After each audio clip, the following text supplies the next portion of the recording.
কারো পেটে যদি কন্যা সন্তান থেকে থাকে, সেই কন্যা সন্তান গর্ভের কোন পাশে থাকে এবং কোন পাশে নড়াচড়া করে।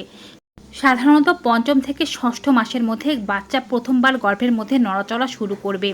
যদি আপনার বাচ্চার নড়াচড়া আপনি অধিকাংশ পরিমাণে বাম কাতে অনুভব করে থাকেন, বেশিরভাগ ভর বাম কাতে অনুভব করে থাকেন, তবে আপনাকে বুঝতে হবে আপনার মেয়ে বাচ্চা হবে। আর যদি উল্টোটি হয়, তবে ছেলে বাচ্চা হওয়ার সম্ভাবনা বেশি।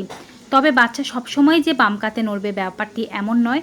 বাচ্চা যদি দিনে 10 বার নড়ে, তবে 7 থেকে 8 বার বাম পাশে নড়বে, 2-1 বার ডান পাশে নড়তে পারে। এটি মেয়ে বাচ্চা হওয়ার লক্ষণ। এছাড়াও মেয়ে বাচ্চা পেটে থাকলে মায়ের উপরের পেটে বেশি পরিমাণে ভর অনুভব হয়, পেটটি বেশ বড়সড় দেখা যায়।